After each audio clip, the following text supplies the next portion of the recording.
Good morning to all viewers, including my revered teachers of different colleges and universities, staff members, beloved honor students, ex-students of Political Science Department, Sadhu Godeswara College, Jajpur. Now, I request to our Honorable Principal President of this webinar, Professor Daita Rao, inaugurate this webinar and give welcome address to our chief guest and other viewers of this occasion.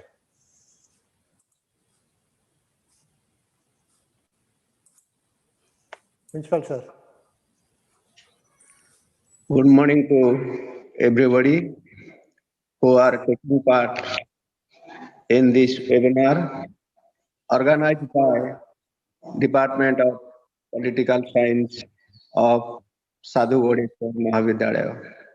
On this auspicious occasion, we have with us a renowned person, Professor Manas Kumar Behera, Head of the Department of Political Science, Ramadevi Women's University, Bhubaneswara, as Chief Guest as well as the Chief Speaker of the occasion.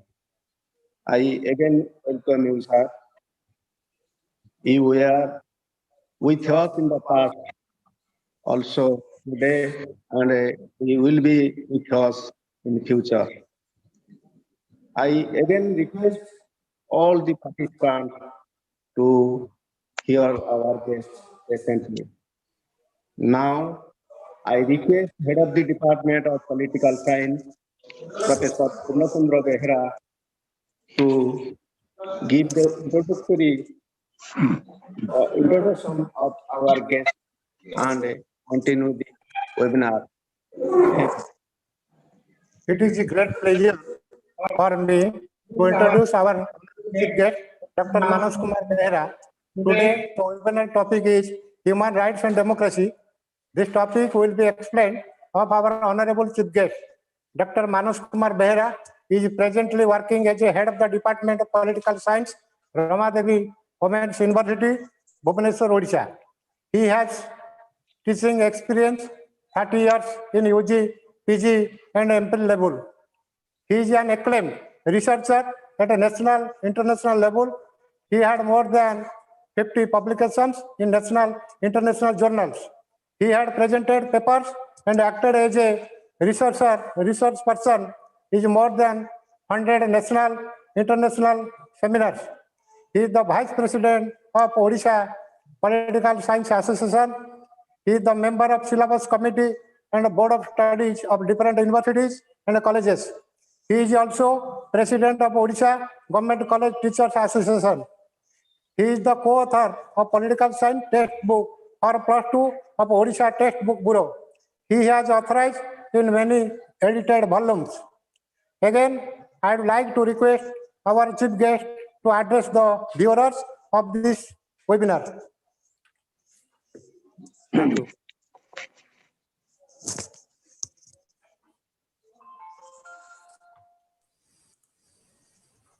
So, good morning, everybody. I am extremely thankful to Principal Sir and Head of the Department of Political Science, Sadhu Godeswara College, Purnachandra Behera, and my young colleagues there, Sunita, Mona Lisa, and Utkar, to choose me as the speaker today. So I am extremely thankful again to Principal Sir and his team. I am also extremely thankful that in these difficult times of pandemic, being in a remote area of Jajpur district, they have organized these kinds of seminars, not only in political science, and I came to learn that in other subjects also. That's a good idea to reach to the students and to the general public. So I also learned that they are also posting it in YouTube. So the topic they have chosen, that is human rights and democracy, is relevant today in difficult times, both human rights and democracy. So I would appeal to all of the students to listen, not only to listen to me, and participate in the discussion, debate, and they can have questions, we can have discussions. That will be very good idea, so that our webinar will have an interactive session, and that will be successful.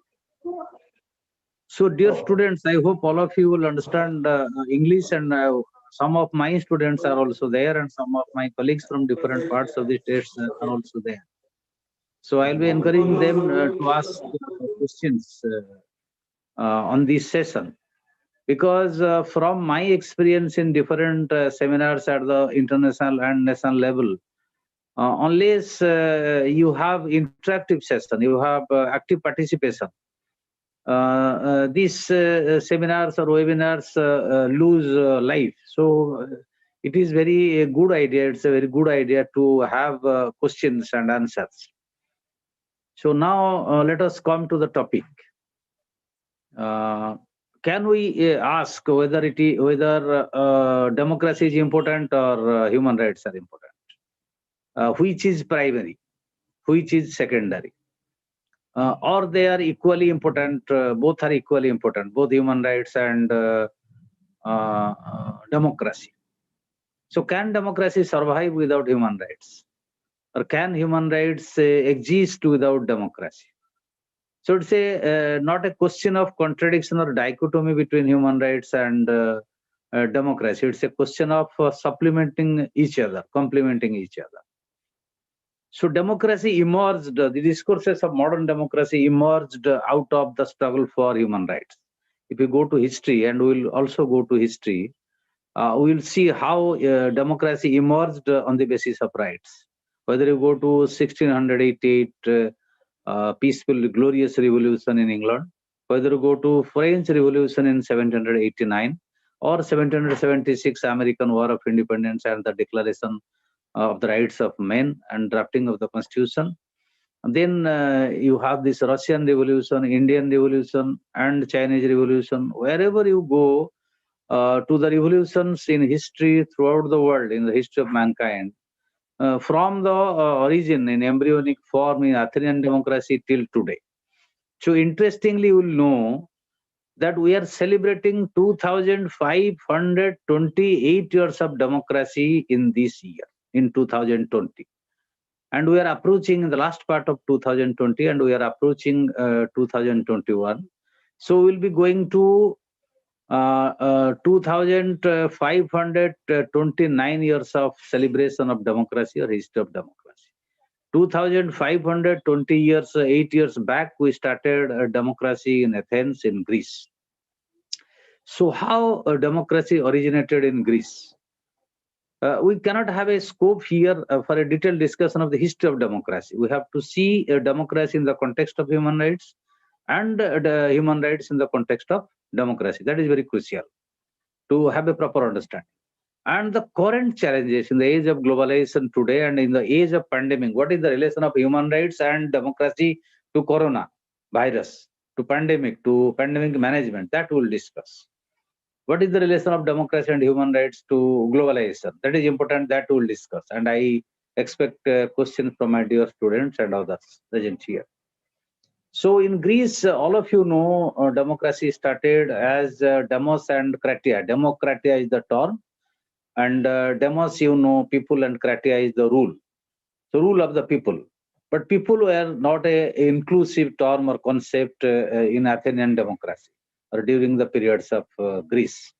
What do we find there? We find there people mean rich people, middle class people, those who have property under the democratic system, under the Athenian Greek system, or in Greek democratic system.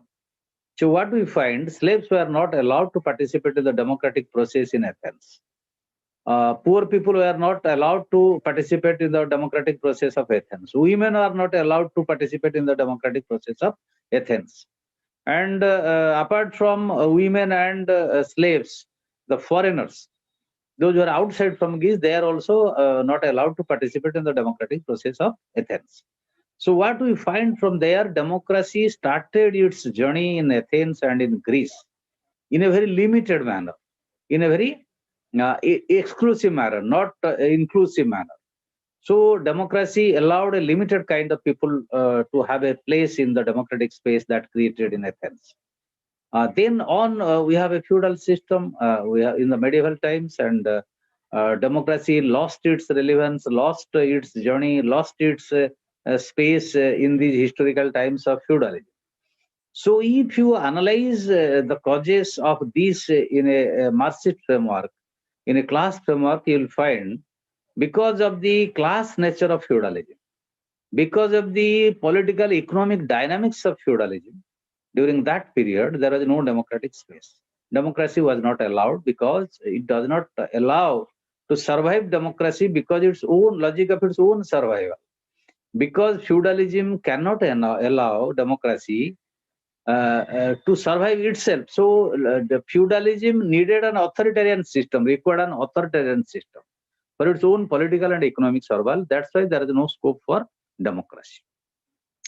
So democracy, modern democracy, ideas of modern democracy, theories of modern democracy, concepts of modern democracy, or practices of modern democracy emerged after industrial revolution. All of you know industrial revolution, with the invention of new techniques, new tools, new technologies. That is, you know what is the basic foundation in industrial revolution? That is steam engine, spinning mills. That created industrial revolution. So industrial revolution changed the way of human life, way of human civilization, way of human existence in 16th century. So with the coming of the industrial revolution, we find there are emergence of two new classes. That is the working class, workers, and that is the bourgeoisie class or capitalist class. So the bourgeoisie class that emerged from industrial revolution and the working class that emerged from industrial revolution, they had different interests. They had different needs. So that's why they demanded the ideology, political ideology based on rights. So if you go to 1688 glorious revolution in England, what is that? That was a reflection of the demands of the bourgeoisie or emerging bourgeoisie class in England. So the power center shifted from London to Manchester. Manchester became an industrial city. It produced clothes, cottons, and other items. And those who were peasants engaged in agriculture in England, they came to Manchester for producing the needs of the industrial revolution, for the needs of spinning mills, for the needs of cloth industry, loom industry, for the needs of this wool industry. And cotton was imported from India at a lower price, and it was reproduced with finishing touch in England, in Manchester, with a higher price to be sold in the world market, particularly Indian market. That's why that is the logic of beginnings of capitalism, and it created good ideas, progressive ideas, revolutionary ideas like democracy, liberty, and equality. You'll find that there were demands of controlling, minimizing the authority of the British royal family. And the power shifted to two houses of British Parliament. Though it was limited, voting right was not allowed during that time in England to workers and to women. So it continued the legacy of limited Athenian democracy in England.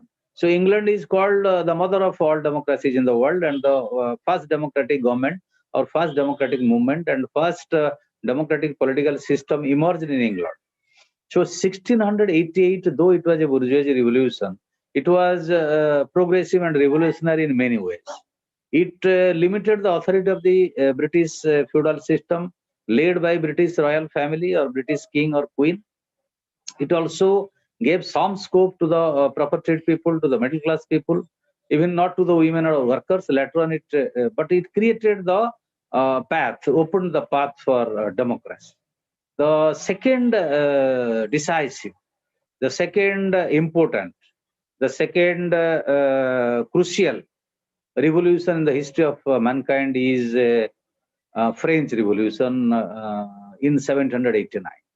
As you know, liberty, equality, and fraternity became the slogan of French Revolution. So what is liberty? That is a right.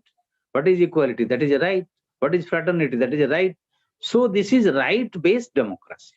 So democracy started its journey on the basis of demanding rights, on the basis of fight for the rights or fight for getting the rights.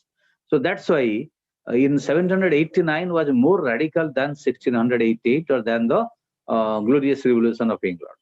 So in 1700, what happened?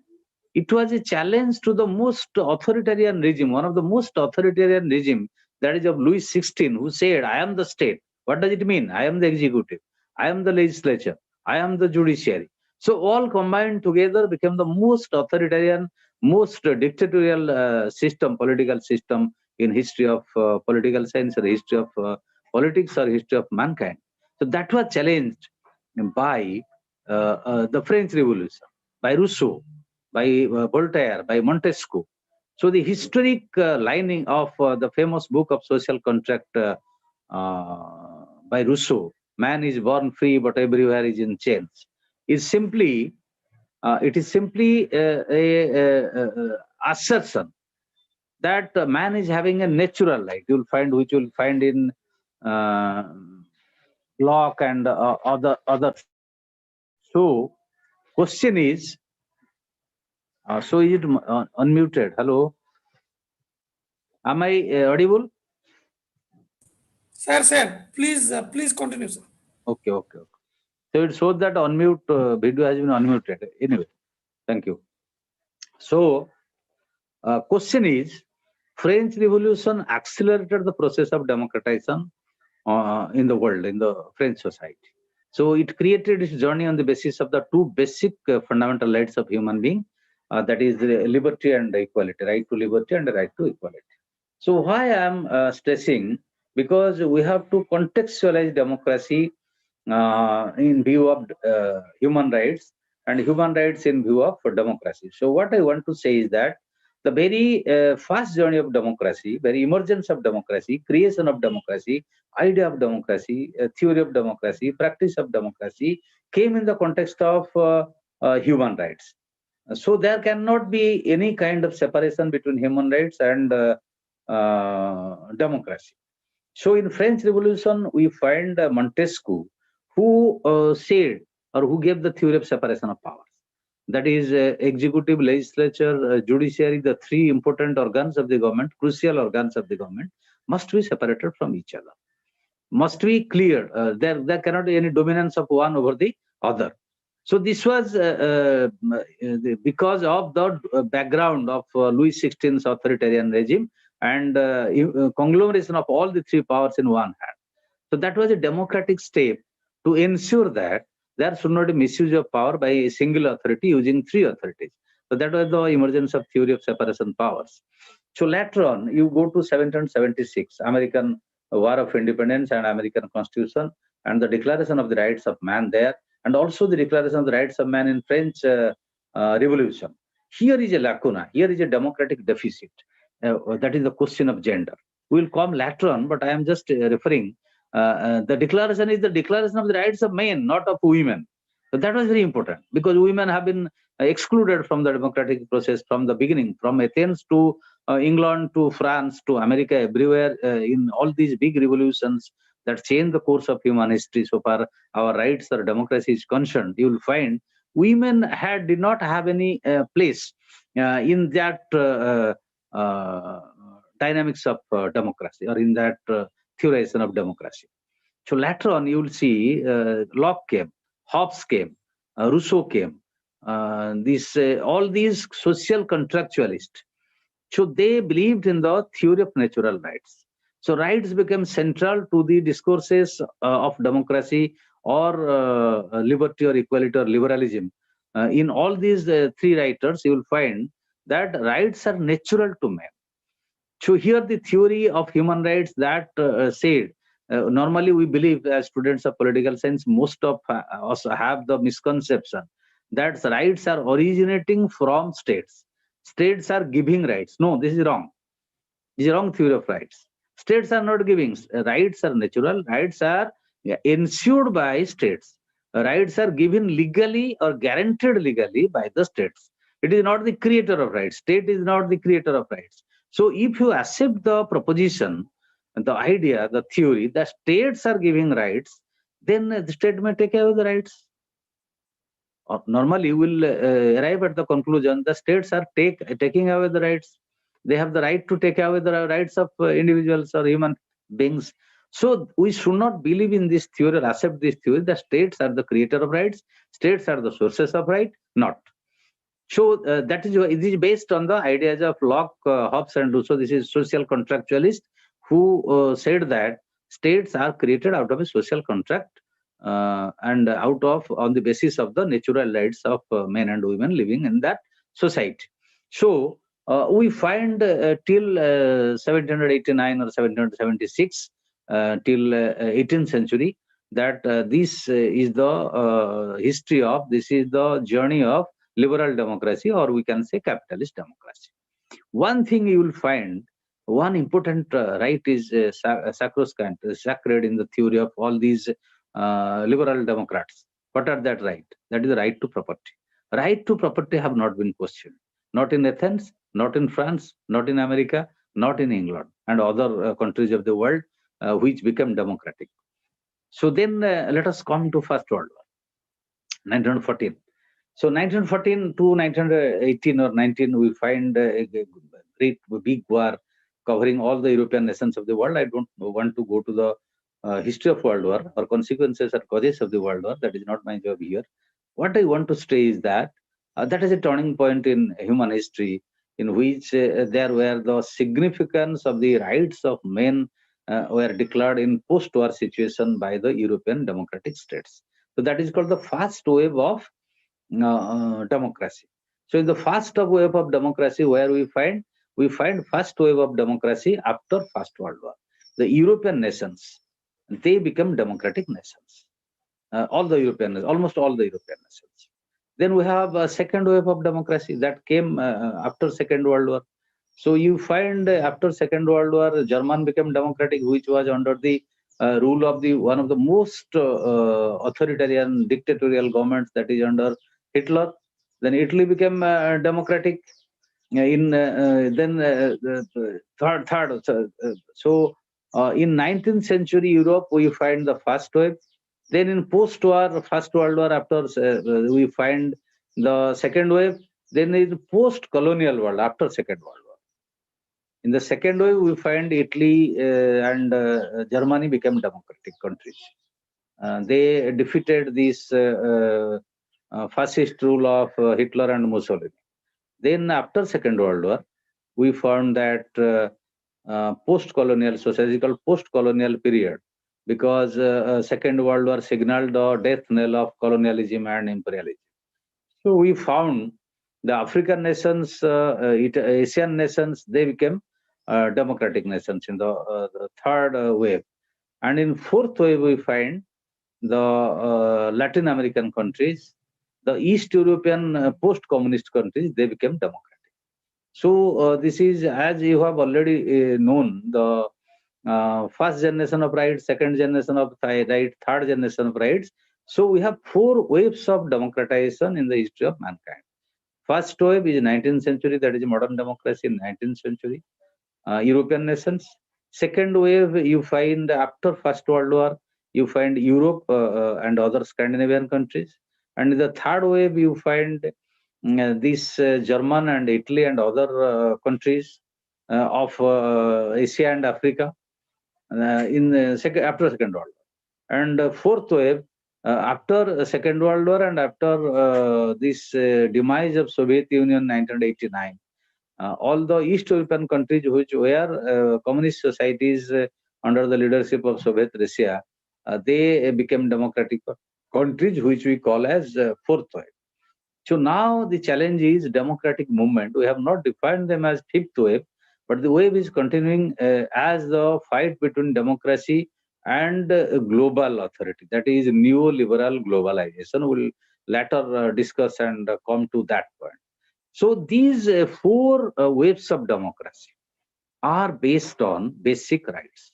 What are the basic rights of the individual rights of men and women? That is right to liberty and right to equality. So let us have some discussion before going to the details of democracy, how human rights emerge, how human rights is central to democracy. You know, what is a right? How do you enjoy right? What are the conditions in which right exists actually, in actual terms? Rights are not meant to be written in constitutions. They have to be realized by us, by individuals, by human beings. Then what is a right? One of the best definitions of right is by Harold J. Lasky, and this is theory of right. So what is that? Rights are those conditions or social conditions in which men can develop their best selves. That means if you want to develop a human being, develop his personality, develop his creativity, develop his contributions to the society as a individual and part of the collective, then human rights are the instruments. So without human rights, a man cannot develop himself. So if a man cannot develop himself, his potentialities, his creativities, his capabilities, then man is not a man, woman is not a woman. So they are not different from animals. So likewise, if a plant is given water, if a plant is given air, if a plant is given food, then plant can grow. It can have fruits and flowers. Likewise, human rights are like air and water to human beings. Without air and water, a plant cannot survive. Without human rights, a man cannot survive. How can he survive? He may survive physically by eating something, like a slave, like a deprived man, like an exploited man, like a man suffering from inequalities. But it cannot develop as a civilized man. Man cannot develop as a civilized man. Man cannot develop his capability. That is right. So rights have a long journey. So it is normally considered in our politics or political theory that rights emerged with industrialization. Rights emerged with the ideas of industrial society or capitalism or modern society or modernism. You will be studying modernism. But there are historical evidence of rights in ancient civilizations and culture. If you go to the religion, whether it is Hinduism, Christianity, Islam, everywhere there is a context of rights. That means every state, suppose the writings of scriptures or writings of religious leaders in ancient India, in ancient Rome, in ancient China, in every religion you find that there has been a concentration or ascertain in the documents that man must be allowed to live freely. There is authority. We cannot expect modern human rights in ancient texts, but there is a context to that. We cannot say there is no. You have heard the name of Hammurabi's code. That is a codification of certain rights. You have known the Roman legal framework or Roman legal theory, which says justice for all or equality for all. You have seen in Mahabharata, Ramayana, Veda, Gita that there is some kind of equality, some kind of opportunities, some kinds of right, though it is in an embryonic form, in a very limited form. But that was there. We cannot say the modern human rights came in the 17th century, 18th century, or 19th century. It was not there. It was there, but in a limited form, right? If you go to the Roman civilization, if you go to the Buddhist culture, if you go to the Jaina culture, everywhere you will find there are some kinds of rights. So rights had a historical beginning, like democracy in Athens. So we have some form of democracy in ancient India where there is a panchayat. So in earlier ancient India had panchayats, but they did not have democracy or rights for the Dalits, for women, for poor people, those who are socially segregated. So we'll discuss that question. That is Ambedkar's contribution to democracy in India. I may have a longer talk, so I request you to have some patience. Then rights have three generations of rights. That is social political rights, then social and economic rights, and then cultural rights and other group rights, rights of the gays, rights of the different groups, rights of now we are talking of rights of third gender, we are talking of rights of minorities, linguistic rights, cultural rights. So rights have also started journey, and United Nations Declaration of Human Rights by the United Nations, and there are details on those rights. Now we'll see what are the contextualizations of a dichotomy or a relationship or supplementing relationship or a complementary relationship between human rights and democracy. I have already explained it historically, from a historical context, from a historical point of view, or from a historical framework, that democracy emerged on the basis of rights. And rights can survive in a democratic form of governance or a democratic form of state or government. I have already explained the states are not creators of rights. They are just guarantors of rights. They are just guardians of rights. So sources of rights are some points other than the state. This is relevant. We'll talk about globalization. Now let us talk about rights and gender. So because you cannot have rights for men and women, so you cannot segregate, you cannot exclude. One second. You cannot exclude rights or you cannot deny rights to the 50% of population. So you will see, whether it is Odisha, whether it is India, or whether it is the entire globe, throughout the history of democracy, in the first stage, women are not allowed. In England, England is the one of the developed nations of the world. America is developed nations in the world. France, Germany, everywhere you will see they took 100 years, more than 100 years, to give a right to vote of women, to women.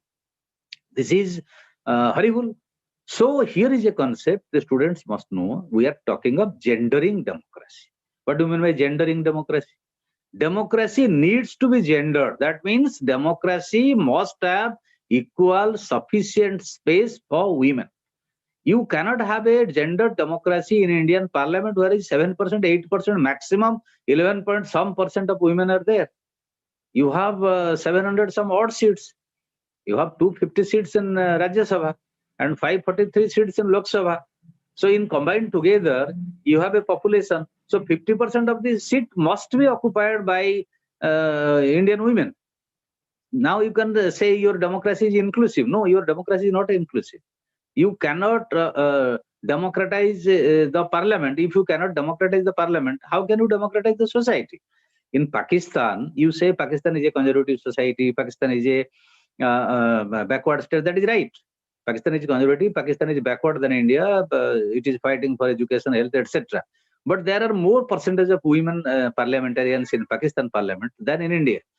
So we have to be very conscious of this factor. We should lead to democratic space in parliament for women.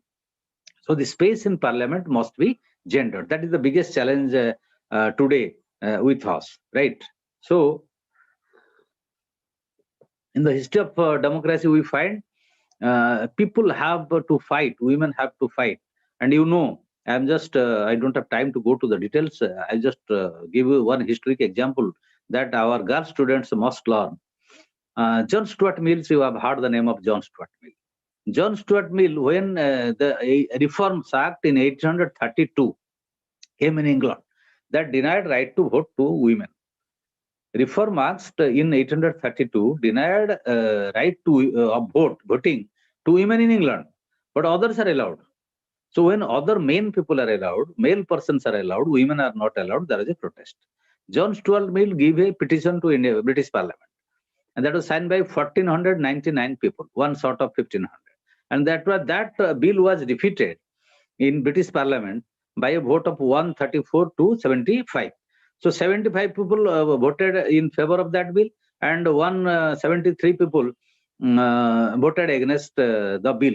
So that's why that bill was defeated. But that is itself the attempt to have a voting right by British Parliament to women is a big journey, is a big win for the women of England and for the women of the entire world Parliament. So women vote. In 1893, New Zealand gave right to vote to women. Australia gave in 1902. USA, America gave in 1919. Denmark in 1815. Netherlands in 1919. Denmark 1915. Sorry, not 800. So suffrage movement in UK finally won the battle, and in 1928, women in England were given the right to vote. So this is astonishing. When you started a journey and you talk of democracy, that your political system is a democratic system, how can you deny right to vote? If there are no elections, there are no voting rights, then there is no democracy. So democracy in East European developed capitalist countries emerged on the democracy of men, not of women. You have heard the name of Alexander Kollontai. He said, we have to fight on two fronts. What are the two fronts? One front is this labor movement, working class movement, because 1917 was a turning point in human history. No, there cannot be any insurance of democratic rights without democracy, human rights without democracy. I'll come to your question. Somebody is asking. We'll have a question answer session in the last. So point is, you have denied voting rights. That is a basic right for democracy. Without voting, without election, you cannot think of democracy. That's a prerequisite of democratic system, political system. So when you deny this right to vote to women, and that too in developed countries, so how can be democratic? So this is called democratic deficit. This is called democratic deficiency. So many democratic deficiencies. I just gave one example of democratic deficiency in a major manner, which is in a major manner. So now I will come to the democratic space in our home. Inside the home, we talked the parliament, we talked the political system. Now let us talk our kitchen. Now let us talk our drawing room. So what is that you say? So a modern democratic or post-modernist democratic theory says, you have so many theories on that. If you make a state a democratic state, that will not ensure democracy. What will ensure democracy? You need other spaces. You need democracy on bus. You need democracy on train. You need democracy in your kitchen. You need democracy on public spaces. So you need a powerful civil society. Now let us be going to civil society and democracy. What is civil society? Civil society consists of associations and organizations other than the state, where the presence of state is not felt. The people articulate their interest, people articulate their demand, people fight for their demand, for their rights. So here comes human rights, importance of human rights or significance of human rights. So there are different associations, students association, teachers association, workers association, peasants association. Now peasants are sitting in 2-degree temperature, 3-degree, 4-degree temperature on the highways surrounding Delhi. So we'll see whether it is a democratic movement, how it enriches democracy or endangers democracy. There are two theories. We'll come to that. So when we talk of democracy and civil society, so we need a strong civil society. But historically, we have seen what? When Hitler emerged as the most authoritarian ruler, most democratic ruler, most anti-human ruler, most anti-human rights ruler in history in Germany, and Mussolini in Italy, there was a strong civil society. So civil society is not democratic itself. You have to democratize civil society. So here is a new concept that we are using. You must be aware of democratizing democracy. So what is democratizing democracy? So before going to detail of civil society, I just explain the word democratizing democracy. I will give a very small example. What is democratizing democracy? Suppose you have seen one example in Rajasthan, also in Jajpur and Sundargarh, where I have done my research on this democratizing of democracy of local governance. What happened? One husband was one male person was the sarpanch of a gram panchayat. So there was in the next election, the post of sarpanch was reserved for women, right? So he initiated the process of putting her wife as a candidate in the election, and her wife ultimately won. So what happened when there is a meeting of panchayat? Ward members are there, sarpanches are there. There is a chair for sarpanch. So in that chair, the husband of the sarpanch, that is women sarpanch, sat, and the women sarpanch herself sat in another chair meant for ward members. So what is this? We have democracy.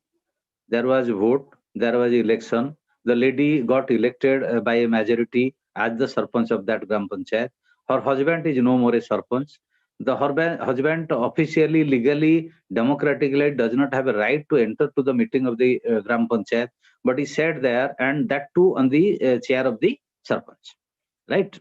So this term has been called as panchpati. That means he is the pati, husband of sarpanches and of the democratic process. He is the husband of the democratic process led by that lady panchayat. So what we need? We need to reverse that process. We must give that right, because there was an apprehension when Rajiv Gandhi and before Rajiv Gandhi, Biju Patnaik gave reservation to women in panchayat system, PRIs, panchayat raj institutions, Jilla Parishad, Panchayat Samiti, and Gram Panchayats. So what happened? There was apprehension. There was campaign, miscampaign by these male-dominated systems, patriarchal systems, that these fool people, idiot women, are not able to run the panchayats. They are meant to be confined to the kitchen, to the Roshigara, what we say. So that's why we brought millions of women from kitchen to Panchayat offices, to Jila Parishad offices. But what happened there? The male persons, their brothers, their husbands, their in-laws, and other political people who are behind them, they dominated the process. So here is a fight between gender and democratic setup. This democratic setup must be gendered. That is called democratizing democracy. That we have a democracy that is deficient, that is limited, and that is not giving rights to all people, particularly women and the marginalized sections, Dalits, tribals, Shilkas, Shil tribes, poor people. So we need to expand this democratic space, expand these democratic opportunities, democratic participations to these people, which is called as the process of democratizing democracy, and which will create an inclusive system of democracy. I hope you understand the concept inclusive system. So let us talk now to the space inside the home. That is a patriarchal structure. When a boy enters the home and throws balls, etc., broke the glass, nobody reacts. When a girl shouts loudly in the spaces of home, what the mother says? Why you are behaving like you are a girl? Why you are behaving like that? So that is a violation of the democratic norm, violation of the rights. That girl has a right to develop herself. She must be given free situation. She must be given free environment. She must be given free opportunity so that she can develop himself. We suppress it from the beginning. School is a is the postmodernist approach to school. So school is a disciplined jail. It does not allow people to grow. That is the deficit of school. So school does not have a democratic space. So when there is a decision regarding your study, whether you go for science or arts or commerce or management, who decides? Your father decides, your brother decides. Mother is not allowed to have a decision. Mother goes to have tea, and when brings, she talks about the children of her girl or boy, of her son or daughter. Then what do other say? Right? So Thomas Trilok is a violation of the democratic rights of the women living inside the spaces of our four walls of home. This happens in school. So on the road, when a boy goes with a earphone in his ear cord and singing or dancing, nobody reacts. Right? When a girl does like that on the roads of Sadhuvodeswar College, Kanigapada, going to Mongolpur on the main road, what will people react? The wasted girl. This is a violation of the democratic sport on the public road. So what we want to say, the spaces beyond state. State, if your state, India as a state is a democratic state, all right, it has deficits, all right. But the spaces beyond state, whether it is in your home, whether it is in your school, whether it is college or universities, whether it is in other public places, that needs to be democratized. Then we can say this becomes successful. So how this can be democratized? By rights, by fundamental rights, by guaranteed rights, by legal rights. Ambedkar had given one of the most executive chapters on rights in Indian Constitution. In Part 3, you have these 6 fundamental rights, and other important rights are there as legal rights, right? But why they are not being enjoyed? So how you can enjoy your rights? You need an environment. What is that environment? You need a democratic environment. You need democratic political environment. You need democratic social environment. You need democratic cultural environment. You need democratic economic environment. So if you have inequalities in your home, in your village, in your other public office, in your other public spaces, the rights become meaningless. There is a fundamental right of every woman not to be tortured by their in-laws. So far, Dowry Act is there. What is the use of Dowry Act? Nothing. There is the abolition of untouchability in the fundamental rights of the Constitution. I will just giving one example. One Delhi University professor, now she is a professor, she is a lady, she comes from Uttar Pradesh. She belongs to a Dalit community. So when she was, I am not talking of Ambedkar, I am not talking of Kansiram. Kansiram was not allowed a home on rent in Chandigarh. That's why he created this Bahujan Samaj Party and protested. You know the story of Ambedkar. Ambedkar was tortured by their schoolmates, school teachers, and there was a caste oppression, suppression, caste-based inequalities throughout his life. So he fought. But in recently, I am talking of last 10 years, when this lady was studying in school, she was not allowed drinking water with other Savarna boys. When she went to college, she has to build the road inside the college because she is a daily laborer. When other friends know that, came to see that, they are not allowed to sit in the class. And through her struggle, commitment, and dedication for her rights, she became a professor in Delhi University. And interestingly, when she took a home on rent with her mother, then after coming to university for teaching, her mother was asked by the house lady or house owner that you have to clean the houses because that was your job. When she went early one day from college in Delhi University, she found that her mother was working or cleaning the surfaces inside the house of the house owner. When she asked why you are doing that, the house owner asked, I have to do that, you have to stay here. So she left that. She has to get 5 or 6 houses because of caste considerations. So when you talk of Vishwa Guru, when you talk India is going to be a superpower in coming future, you cannot have these denials of basic rights, and you cannot be Vishwa Guru or superpower with having so many inhuman, uncivilized, feudal forms of human right violations or inequalities. So let us come to these what forms of democracies are there. There is procedural democracy, there is substantive democracy. Procedural democracy means that is procedural. You have elections, you have parliament, you have separation of power, you have voting. These are procedures to be followed for a democracy. These are the basic rights. I don't want to go to the details because we have to be discussing. We have to discuss the current situation. Second is, what do you need? You need a substantive democracy. What is substantive democracy? Where there is substance, real democracy in reality, not in theory, not in paper, in reality, right? So if you have a parliament and parliament is not sitting, right? What is the meaning of parliament? If you have an assembly and assembly is not sitting, or there is no discussion in the assembly on different pleas, no plea is justified. You cannot say sitting of parliament is a wastage of money. You cannot say, because parliament is a democratic institution. It has to ensure rights as well as democracy. So if you squeeze the functioning of the parliament, that is the squeezing of the democratic space of the parliament, democratic rights of the parliament. So when democratic rights of the parliament are being squeezed, are being denied, or are being made limited, then you cannot ensure the rights of individuals and people throughout the country. So this is substantive democracy. You need to democracy substantially. Then deliberative democracy. What is deliberative democracy? If there will be no deliberation, parliament will be there, panchayat will be there, no discussion. Whatever prime minister says, whatever chief minister says, whatever president says, there will be no questioning, no discussion, no hot discussion, no walkout. Then what is the meaning of parliament? Parliament is for discussion. Parliament is for debate. And out of debate, you need an alternative theory, alternative dialogue, and alternative policies. Suppose one policy is there, that is agriculture. 3 bills this central government brought. So when 3 bills are made in the parliament, in the procedure, so there is a reaction among the farmers that this is bad for the bill. So farmers have a right to protest, and that right must be protected. Because right to dissent, right to criticize, right to reject, right to protest are lifelines of democracy. That's the water of democracy. Without water, we cannot survive. Without food, we cannot survive. So democracy cannot survive on these without these basic rights of criticism and protest.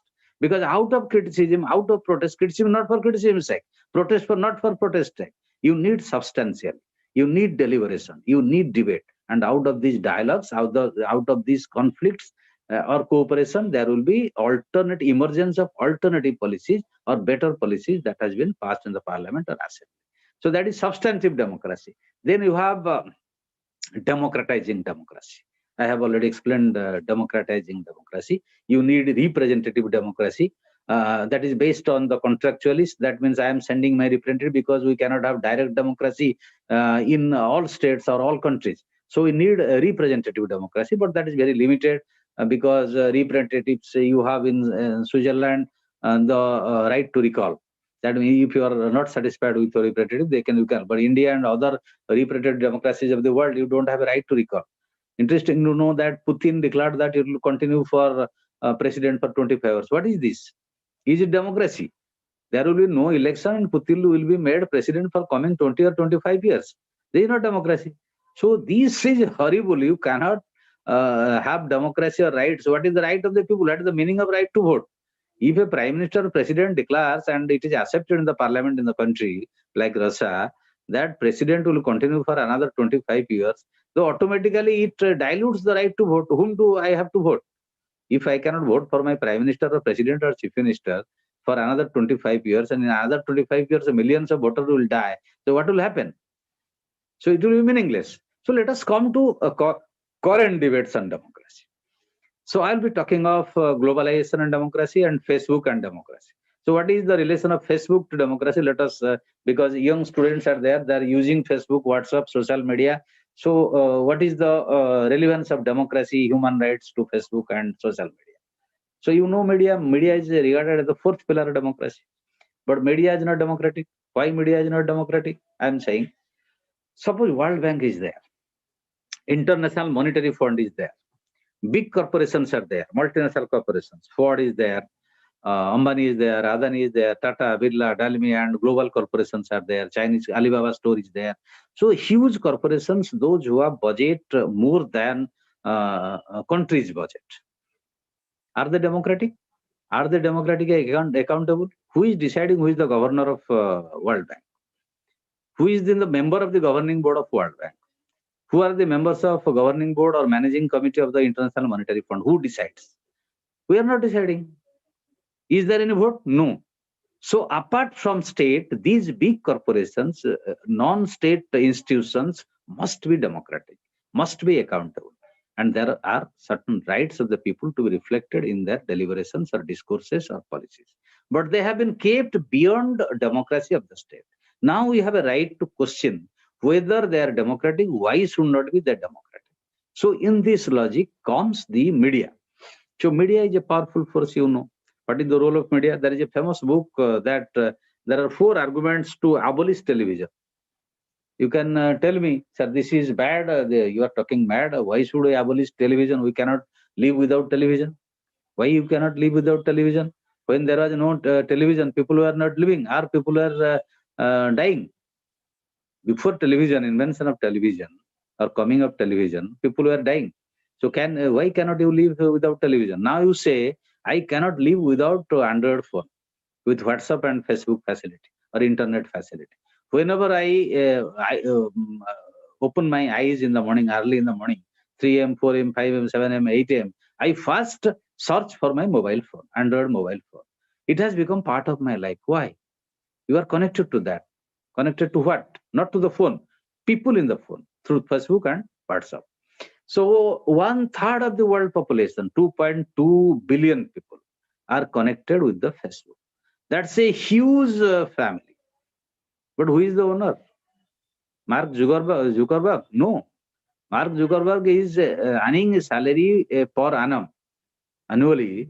It was around 1.173 crore Indian rupees. Can you imagine? But he's saying, I am taking $1 only. No. And his movement throughout the world is given by the Facebook. So what is this? Because of the advertisement he is getting from Facebook, right? So what is wrong in Facebook? It's all right, you are connected, you are talking with friends, chatting with friends, but there are some news items. There are some materials you are internalizing by observing Facebook. And that material is creating a public opinion in your mind, creating an ideology in your mind, creating a reaction in your mind. And that is not based on scientific, objective, or verifiable data. You get a news, nobody has verified whether true or false. And Facebook used throughout the world for racialism, for casteism, for communalism, for anti-women statement. If a woman is victimized, then there will be huge reactions, patriarchal reactions against that woman. That for the for honor torture, she is responsible. Her dress is responsible. Her behavior is responsible. This is patriarchal reactions to a woman's plight, and that is not democratic. That is not right-based democracy. because Facebook is not democratic. Nobody has a control over Facebook. The technology is owned by somebody. The materials are given by somebody. It is not verified, and all of us are accepting and creating undemocratic culture or tradition inside our mind.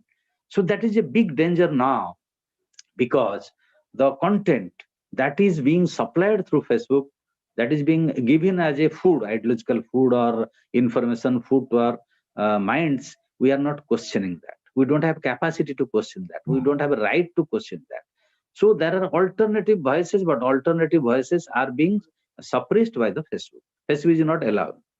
So Facebook is not democratic. Facebook is not allowing that you should not write this, you should not post this. If you post this criticizing somebody, then Facebook will disallow you. Then how can it be democratic?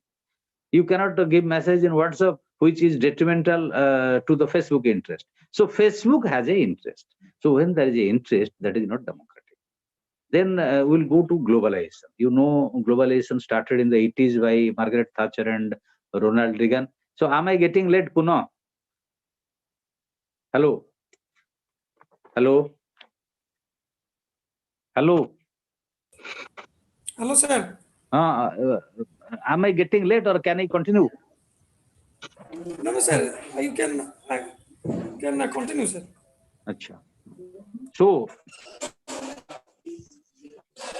democracy started, there were 49 countries in 1940. Let us talk about globalization. I'm taking the history of democracy. Oh, I'm finishing. I have taken one and this is 12:30. I have taken almost 1 hour. I'll be finishing another 5 to 10 minutes so that we can have question. Right? Anyway, thank you.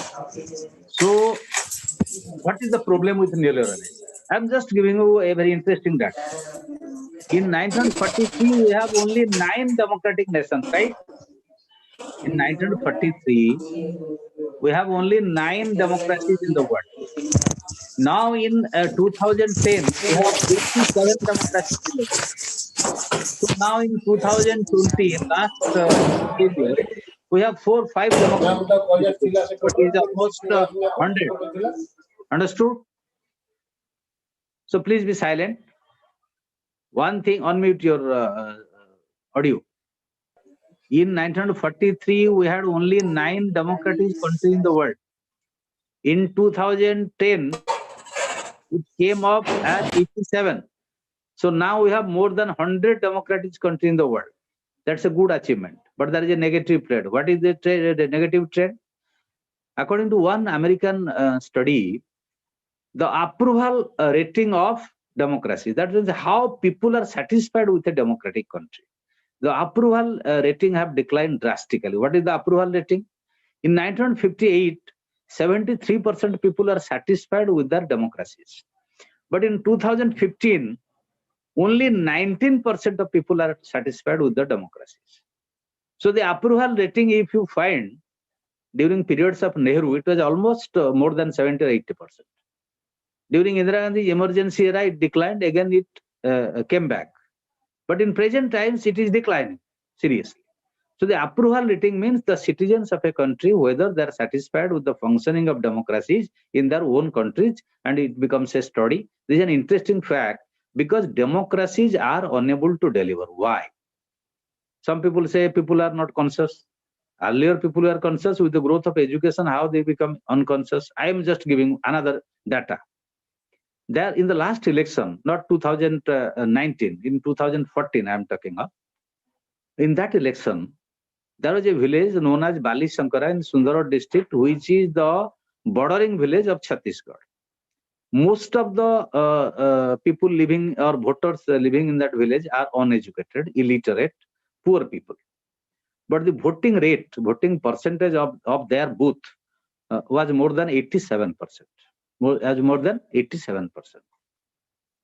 But in Bhubaneswar, you will see the voting percentage in some of the booths are below 50%.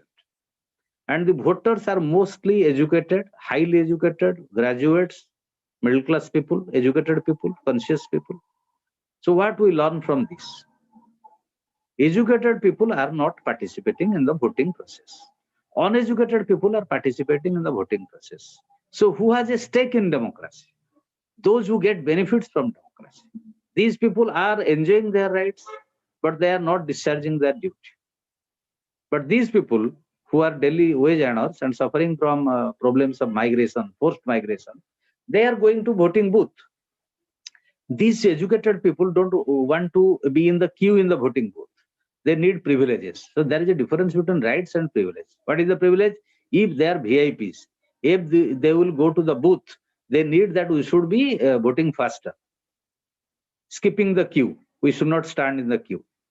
But these people who are daily wage earners, they have a stake in democracy. They have an interest in democracy, and they are the guardians of democracy. They are the participants in democracy. The theory is running that because we people are not participating, that's why democracy is being weakened or becoming deficit. No, this is because of globalization. So globalization has created institutions or made institutions powerful other than the state. Who are them? International Monetary Fund, World Bank, WTO, and other multinational corporations. They are not democratic. Their space is not democratic. Their processes are not democratic. Their decision-making mechanism is not democratic. Their governing body or their institution is not democratic. There is no representation from the side of the people. So when they decide the policies of the other states, suppose World Bank is giving loan to India, and it is deciding the policy, not India is deciding the policy. So the sovereignty of the states are questioned, and rights of the states are questioned. Suppose a government decides to privatize water, gives it to a company. So the right to safe drinking water is violated, but we are unable to question that, to understand the dynamic behind the privatization logic, to understand the dynamics behind privatization, how privatization violates the rights. Because if you have rights in your constitution, but you are living in conditions of inequalities, conditions of suppression, conditions of oppression, conditions of deprivation, conditions of marginalization, then your rights are meaningless. That is a right written on the stone wall. So if you have rights are written on the stone walls, then what is the meaning of those rights to your day-to-day life?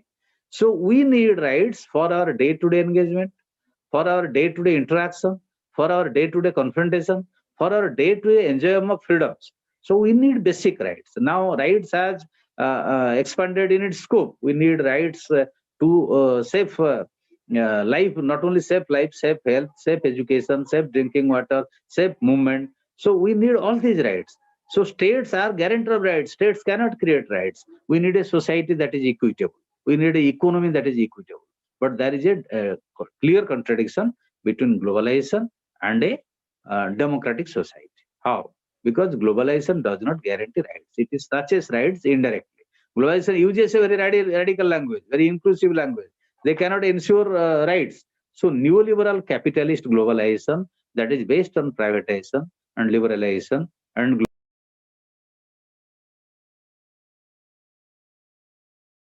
we need to know, if you understand the dynamics of globalization and dynamics of democracy, how they're related. So for rights, we need an environment. And for environment, we need a democratic environment, environment based on liberty and equality. So if you create such an environment which is detrimental to the interest of rights, detrimental to the interest of right to liberty and right to equality, so the rights becomes meaningless or will be in plain paper. Suppose there is a abolition of the rights of workers to pension. There is no pension. So why there is no pension? That is a World Bank dictum that in periods of globalization you cannot guarantee pension. So you have to contributory pension. So that is a violation of right. Now there is privatization of education. You imagine, suppose Sadhu Gudeswar College will be privatized in future. So this will happen that the cost of education will rise. Those who have money, they will buy education. They are able to buy education, and those who do not have money, they will not have right to education. So right to education is violated in an indirect manner, in a very systematic, scientific manner, without the knowledge of the common people. That is what is the biggest challenge during our period times of crisis. So what do we have to do? We as students of political science have to explain what is happening beyond the screen. When there is a drama, you just watch the stage. not behind the screen. Behind the screen, there is painting, there is dialogue, there is a director directing. So behind the democratic scene, there is an undemocratic scene. Behind a democratic state, there is an undemocratic institutions like this IMF, World Bank, multinational corporations, and the institutions of globalization, neoliberal capitalist globalization. So how they are operating, how they are taking away, snatching away our rights of the common people. When there is a industry in the name of development in a tribal area, in a mineral-rich area, what will happen? There will be displacement. You talk of development. Development for whom? If development is bringing denial of rights to me, that is not development for me. So I must have a right to protest that.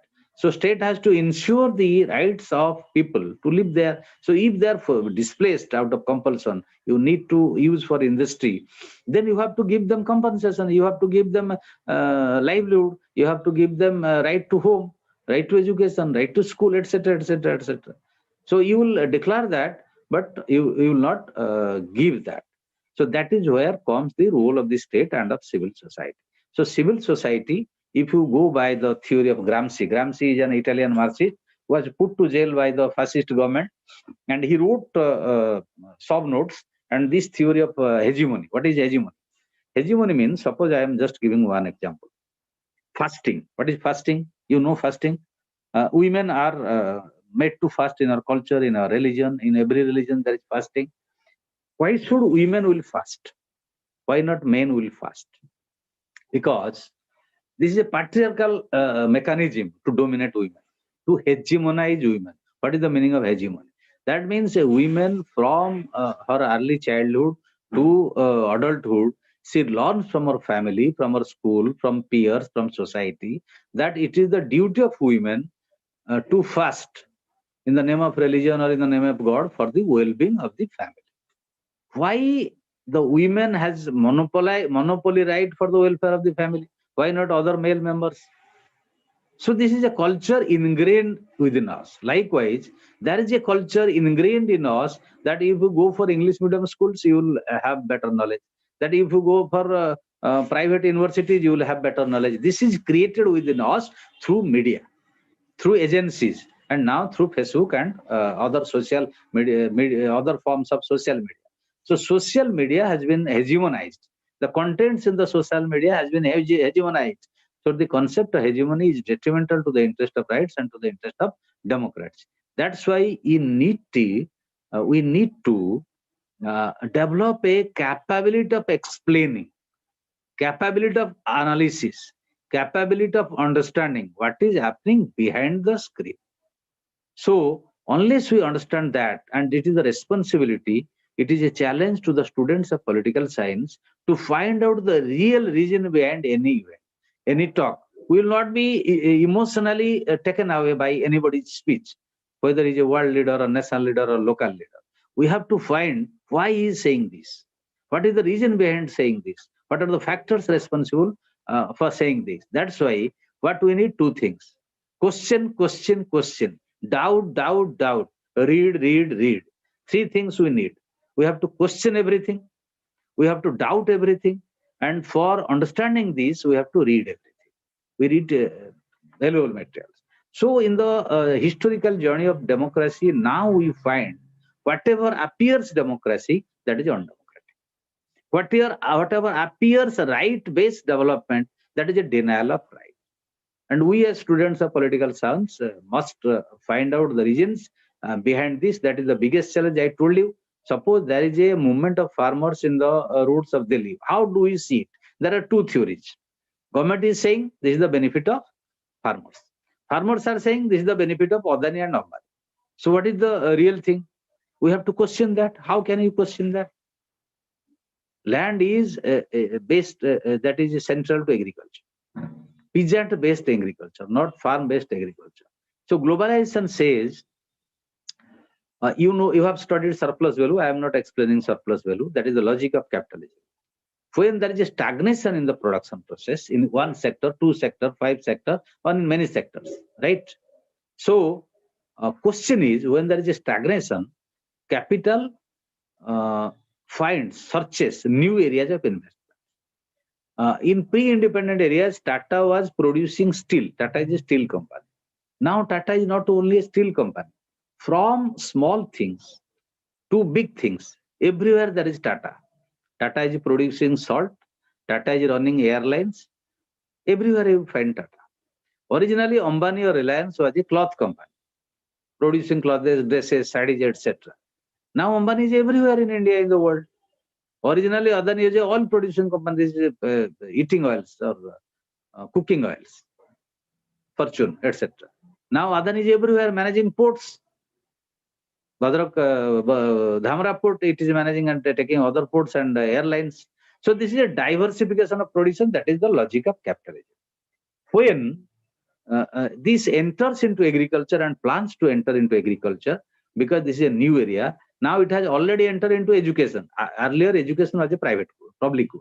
Health was a public good. You don't find any private hospitals in Bhubaneswar 20 years back. There is a capital hospital, there is Kotak hospital, there is Jajpur, all are government hospitals. You rarely find a private hospital in Odisha.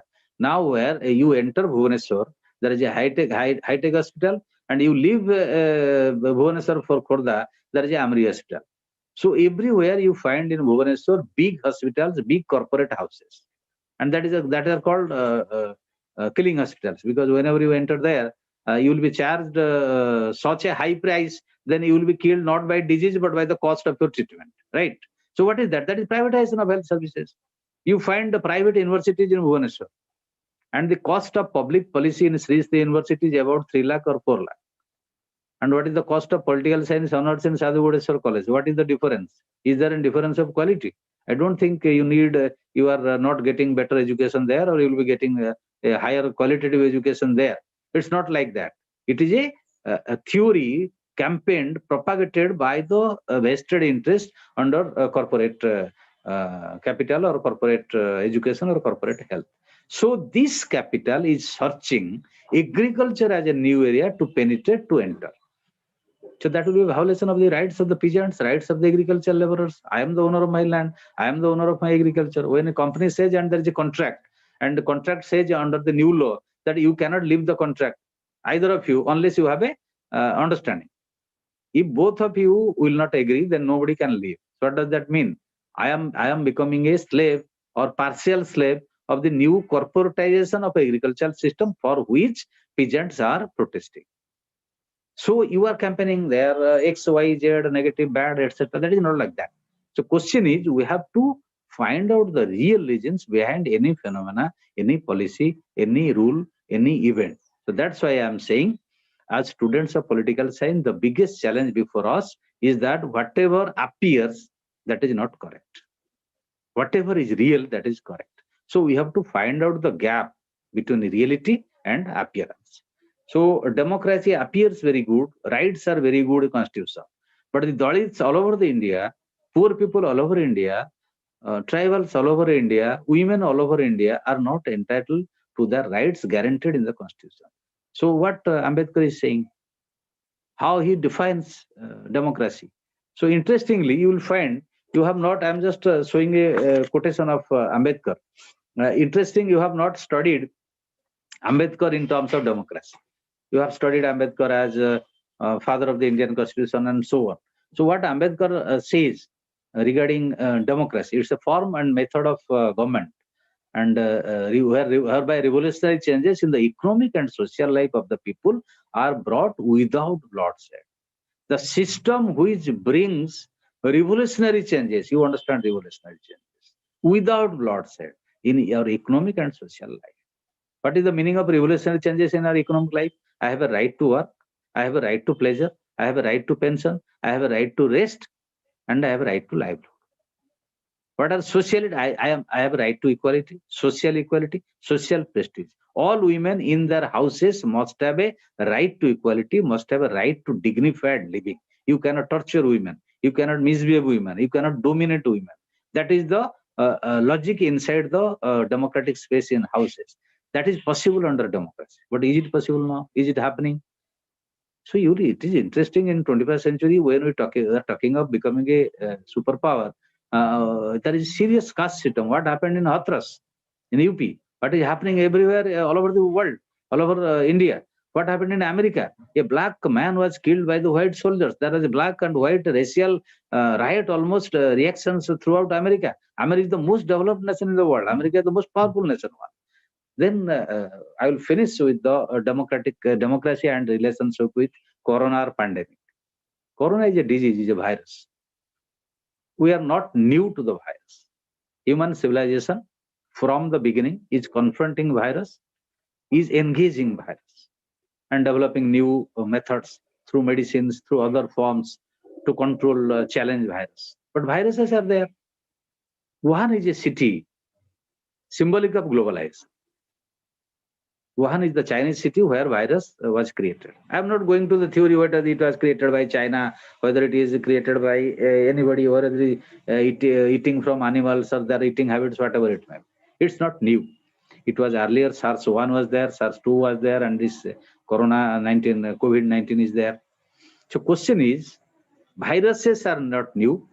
Viruses are coming and going, and we have to face viruses in future. But what is the problem now? Problem is that this globalization world has interconnected the entire mankind, entire world, so swiftly, so closely, like a knitting in the shawl or something like that, that you cannot escape, any part of the world cannot escape from another part of the world. So Wuhan is an industrial city. Australia is producing there. France is producing there, England is producing there. So there are direct flights from Wuhan to every major cities of the world, not from Beijing, from Wuhan. So when there is a virus, it spreads to other places of the world faster. Now you have a new genome of that virus from England, which spreads 60 times faster than the old genome of the virus. So question is how you will challenge all the big nations of the world, all the big powers of the world, all the big people in the world, kneel down before virus. How could this be possible? America kneeled down before the virus. Italy, England, their situation is horrible. So also other countries, small countries, Cuba, Vietnam, Singapore, these could face the challenges of virus because they have a robust public health system, government hospital, government doctor, government nurses, etc., etc., etc. Now the entire public health system has been diluted under Trump and George Bush and Clinton in America. It is totally privatized system based on insurance. So they could not come forward. Who came forward in India? The government doctors, government nurses, government paramedical staff, not private staff. So they have a testing for 25,000. They have a package in Amri that when you enter in for a corona disease, your package is 3 lakh. So what is the meaning of package? Package is a marketing concept. So marketing concept came to health. So this is not a democratic system. What is the relation of democracy? Because under neoliberal globalization, the health system is privatized under the dictates of World Bank, IMF, and other multinational corporations. So big corporations, Apollo, Army, Amri, all these big corporations are entering into the business of health. So now there is a new term, business of health, which denies a basic right to health. So we have a basic right to health. We have a right to health. That is a basic right. Unless you have a right to health, you cannot survive as a healthy people. Unless you are healthy, you cannot contribute to the productive process of the society, of the economy, of the country. So that's why when it is sold in the market, like any other commodity, like a cloth or potato or whatever it may be, like pizza is sold in the market, your health is sold in the market. So all the big capitalist nations, whether it is America, England, Germany, France, Italy, everybody has a major privatized health system. So they kneel down before Corona. So Corona gave us a serious teaching that if you have a public health system, India we somehow managed because you have a public health system. The entire system is not privatized. That's why there is a contradiction. There is a dichotomy between neoliberal globalization and democracy, democratic norms, democratic processes. So what we need today, the biggest challenge, we need democracy, save this democracy and continue this democracy. How can you continue this democracy? We have to sustain this democracy. How can you sustain this democracy? You have to democratize democracy. That is the biggest challenge. How can you democratize democracy? You have to identify, you have to map the dangers, the enemies of democracy. Unless you map, map. I hope you understand the term map. mapping of mapping of the deficits of democracy. So deficits of democracy have to be filled up. Then we have to go ahead. This will not come automatically. Finally, I am saying this is. I will conclude. This will not come automatically. We need movements. We need small revolutions. We need democratic movements, peaceful movements, mobilization in thousands throughout the world. We need movements. Those who are saying the movements, whether it is a student movement, whether it is a teacher movement, whether it is a peasant movement, whether it is a workers movement, whether it is a minority movement, whether it is a women movement, all movement must have a democratic agenda, must have connectivity, must be peaceful, not violent, because violence is the major enemy of democracy. So democracy believes in peaceful resolution of the conflicts. So here we need movements. We cannot deny movements because movements are right-based movements. Movements are fight for the insurance of right, for guarantee of rights. And if there is a guarantee of rights, then there is democracy. And if there is democracy, there will be guarantee of democracy. I hope I have taken much of your time. Let us be open for questions. Thank you for giving me a patient hearing. Thank you. Thank you, sir. Uh, we have so many questions in the chat box. Very good. Let's take some of them. And actually, an interesting question has been asked by Vishnu Priya that, as you know, media is the fourth pillar of democracy, and it has the right to express their opinion either in favor or in against of government.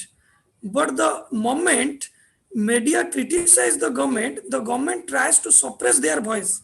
So is not it is the violation of rights and is the hampering, and it is hampering our democracy? Yes, that's a very good question. I did not have time to elaborate on that, but I am coming to one word, that is political economy of media. What is political economy of media? I talked of social media. Who is the owner of media? Who is controlling media? The big corporations are controlling media. In India, in Odisha, in world. So media is the fourth pillar of democracy. What is the major role, major duty of media?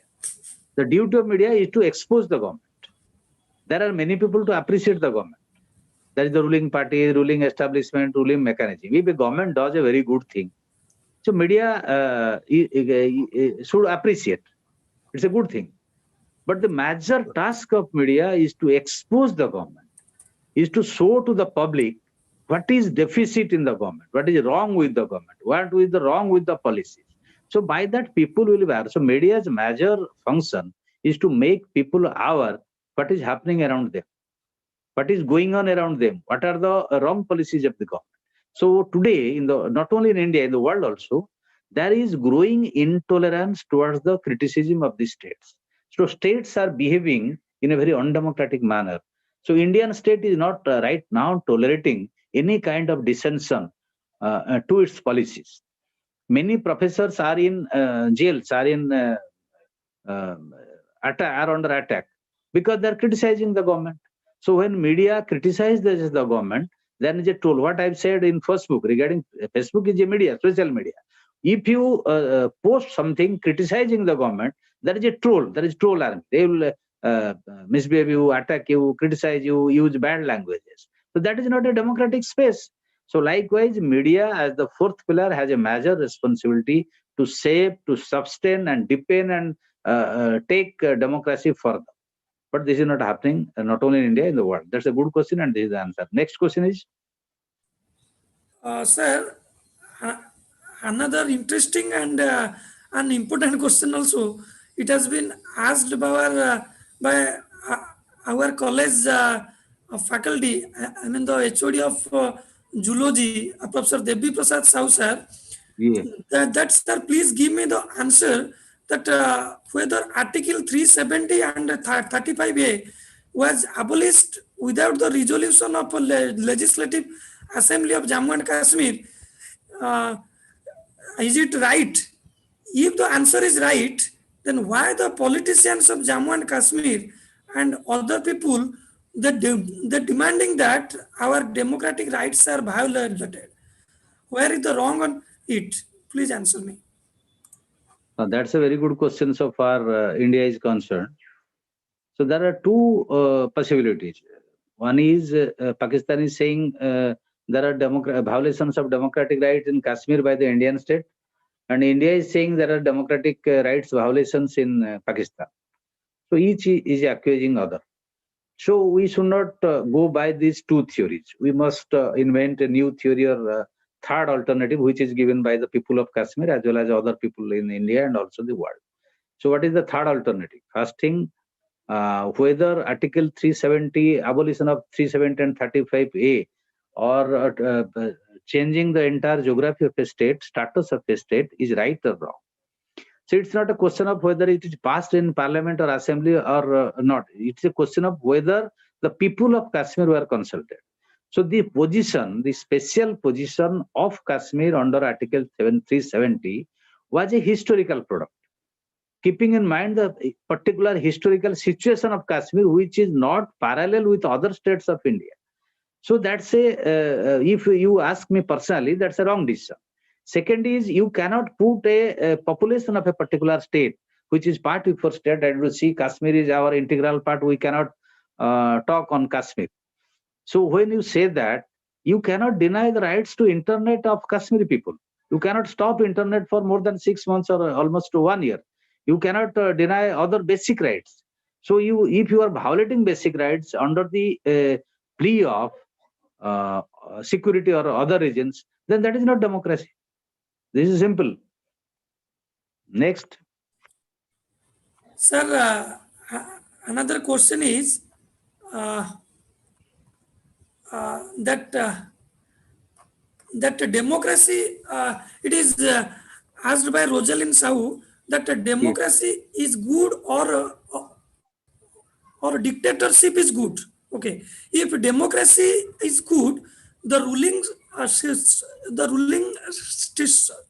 system of North Korea, North Korea is dictatorship and there is no crime at North Korea. dictatorship. After this, there is no crime at North Korea.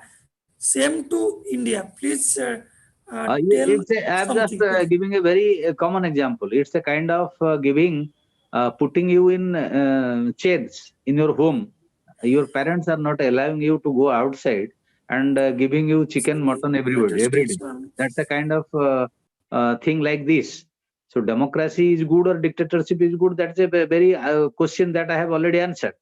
You cannot justify dictatorship because there is no crime. Because in democracy, democracy does not allow crime. That's the failure of the police system or your criminal justice system. That is not the failure of the democratic system itself. So in democracy, you can also ensure that there is no crime.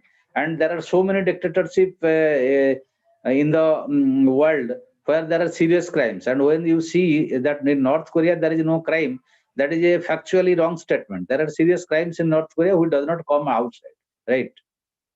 There is no dictatorship in history of mankind so far where there is no crime. So dictatorship even if I accept that in a particular dictatorship there is no crime, then it is not acceptable to mean that democracy is bad than this dictatorship. Democracy is always preferable even if there is crime, and there are other ways of mitigating crime or challenging crime or managing crime. Next question, sir. Sir, it is asked by Simran Sahu that we see United States of America is trying to introduce democratic regimes or schemes in many parts of the world. Is this a form of imposing democracy or a trial for colonialism? Simran has a big, very good question. Who allowed America to export democracy to other countries? Is America the police of the world? Is America the democratic father of the world? Every state is a democracy. So what I stated, we need democratic space in our own systems. So every nation has a right to decide what will happen there. So America told that Saddam Hussein had weapons of mass destruction, WMD. And on that pretext, it attacked Iraq and killed Saddam Hussein. And Abu Ghraib torture was a gross violation of human rights. So question is, an important question is, who allowed America to export democracy. You cannot export democracy. That is colonialism. That is very simple, because the pretext behind attack on Iraq was oil, was petrol, was diesel. So petrodollar is the king there, not America, not everybody. So because there is petrol, there is interest of America. And America cannot attack directly, so it takes the pretext of democracy. And there is no democracy. There is violation of America always say there is violation of human rights. So you cannot controlling the violation of human rights in your state. Why you are asking others that you should obey the human rights? So human rights has become a tool of dominance or colonialism in the global political context in post-World War and pre-World War global politics. Any question there?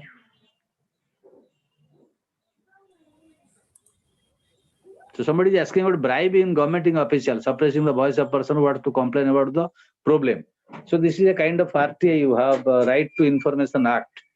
So when you will see in Odisha and other parts of the country, the RTI activists are being killed or tortured. Why? Because they are getting the information. So information, knowledge is the basic lifeline of democracy. Unless you have information, you cannot fight for your rights. And if you have wrong information, they will fight wrongly. And if you fight wrongly, then you will be defeated. I hope there is no other question. Or is there any question? Okay, thank you. No, sir. I would like to request to HOD, Professor Purnachandra Behera, sir, to continue. Okay, thank you. मोर सरी हम सार माने सब बसिकी आलोचना करूछु I request. Hello. Purna sir, please unmute yourself first. Hello. Unmute कर दिया. Please unmute your mic audio. Purna sir. Hello. Purna sir. Sir, So you can unmute his audio. No, sir. I cannot unmute. Okay. I think Puno is not here. I'm saying no, sir. He has been. I left the meeting. There may be some problem in connectivity.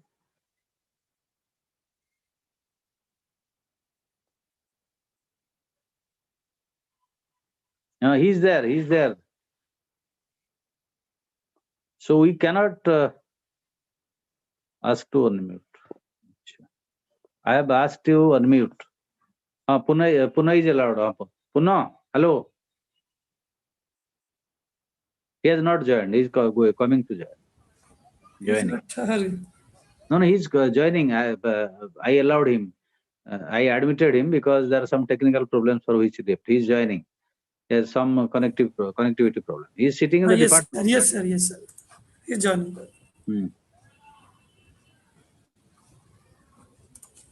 So time is right, or I took more time? No, sir. It is okay, sir. I took 1.5 hours. Battery problem is there, other problems are there.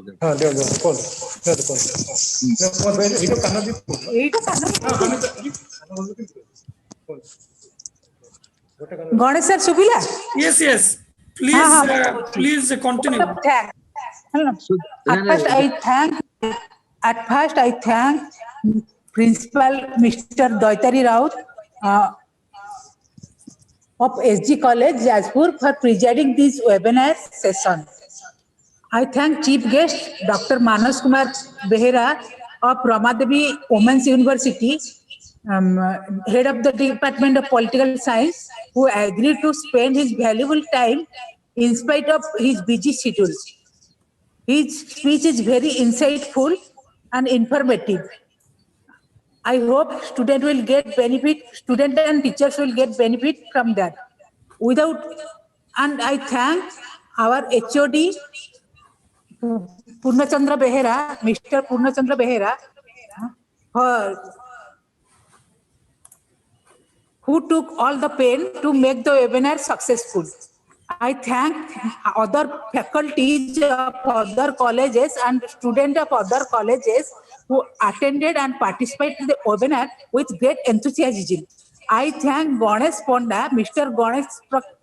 Prasad Ponda for technical cooperation which brings successful to the webinar. I thank you all. There is a raise of hand, just one point, there is a raise of hand by somebody. So what she or he wants to ask any question? Sir, ମୁଁ ଗୋଟେ question ପଚାରୁଛି. Yes, yes. First thing is, you talk about globalization, and behind the screen, actually, in liberalism, there is a difference between private and public sphere. Private and public sphere, like domestic violation, against domestic violation is private and public. There is a division. In feudalism, we have seen that there is no, feudalism has very many bad points, but there is a thing that there is no division between private and public in feudalism. Gandhiji also does not make any difference between private public aspect. But in democracy, in liberal democracy, there is division between private and public.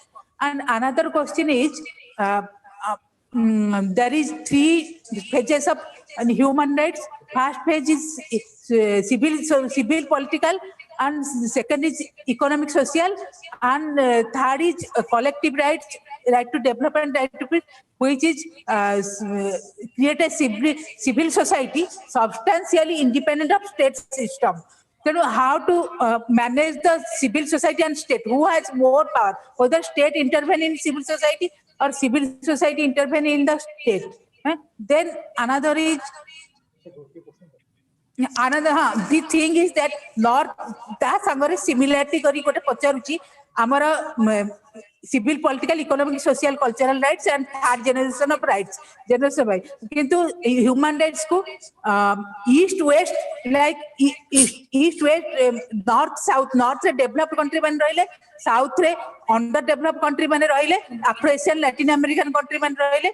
Semti east west. East re China ro democratic after collapse of Soviet Russia, Chinese violation of human rights. In east and west जो human rights ताकू हमें compare करके वो framework पे है परिवर्तन. Thank you, sir. Very good, nice question, Sunita. The point is,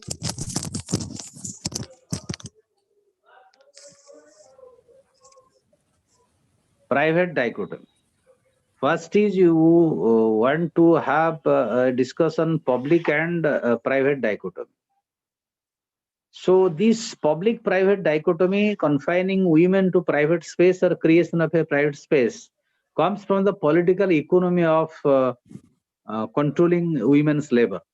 So when in your family, women labor is unpaid, that is the basis of private and public space. So women is engaged in household work and that is not paid. So the quality and the respect, the dignity of that labor is reduced. So that is the basis of dominance or hegemonizing women by men. That is the basis of patriarchy or economy of patriarchy.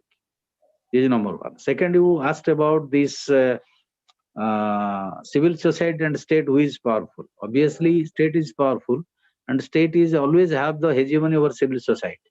So most part of the civil society is obeying the state, is accepting state.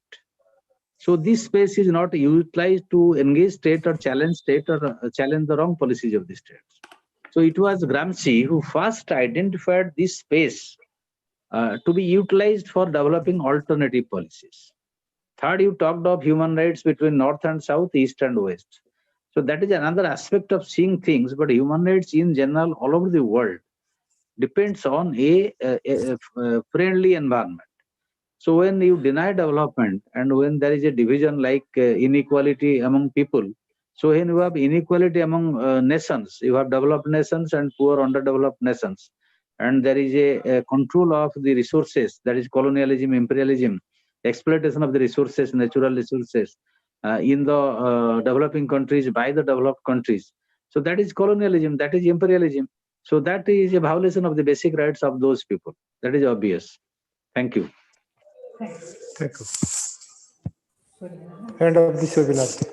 I would like My to thanks to all. ask all the participants to please fill the feedback form so that we will be able to send you the e-certificates. Please fill the feedback form. I have provided it in the chat box.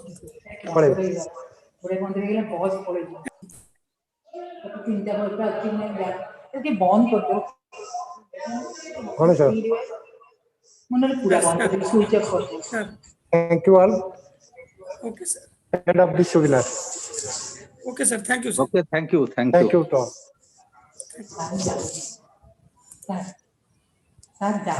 Hello. I am leaving. Yes, sir. Sir. I am leaving. Yes, sir. Yes, sir. Okay, thank you.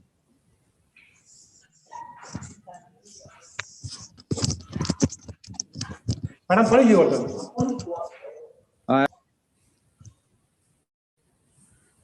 ମୁଁ ଅଛି ଟିକେ time ଯେଉଁମାନେ feedback form fill up କରନା hello sir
Participants, those who have not filled the feedback form, you won't be given any certificate. So please fill the feedback form to get your e-certificates. जो मैंने e-certificates पाइया ପାଇଁ ଚାହୁଁଛନ୍ତି जो feedback form ଟା ମୁଁ group ରେ share କରିଛି I mean chat box ରେ ସମସ୍ତେ ଦୟାକରି fill up କରିଦିଅନ୍ତୁ ଯୋଉମାନେ fill up ନ କରିବେ ସେମାନଙ୍କୁ e-certificate ଦିଆଯିବ ନାହିଁ जी फिलअप करदेव मुझे बर्तमान ई सर्टिफिकेट पठे दूसरी तुम इमेल स्पैम स्पैम फोल्डर रे आई कैन चेक अगेन मु सेंड कली समस्ते पठे दिंतु फिलअप कर दिंतु मु कहीं कहूँ ना मात्र 39 फिलअप करछंती और पार्टिसिपेंट थिले पाखापाखि 75 80 सो अन्य माने समस्ते फिलअप कर दिंतु जो मैंने न कर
शीघ्र शीघ्र फीडबैक फॉर्म फिलअप कर दिंतु मु 2 मिनिट भितर मु मीटिंग एंड कर देबी प्लीज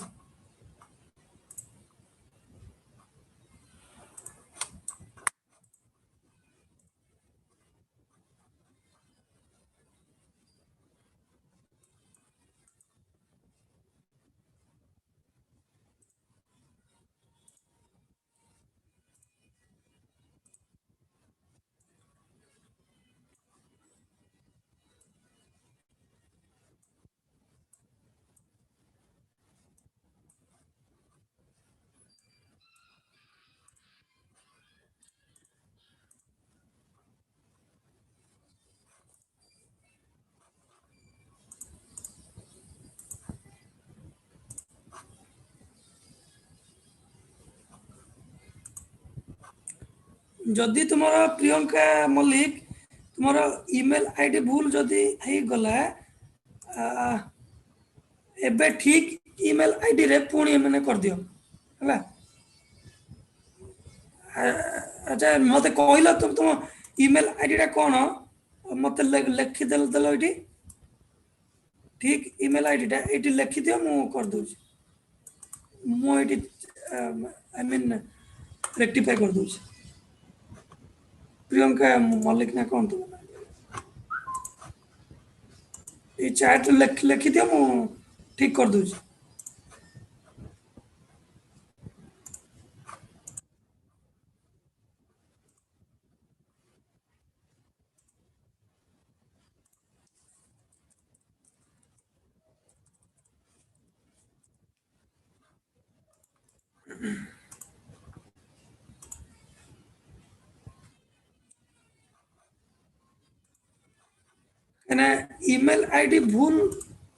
ईमेल आईडी भूल रहिले सर्टिफिकेट जीव ना सेटा रिटर्न हे आछी सो ईमेल आईडी ठीक ईमेल आईडी टा आइदर लिखि दियो एठी मु ठीक कर देबी किंबा तमे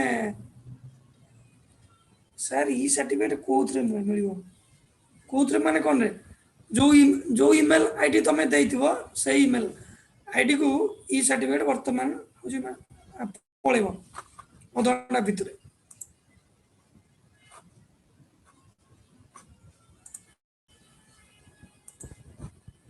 ओके सो आई एम वर्तमान मु मीटिंग टाक मु काटी दोची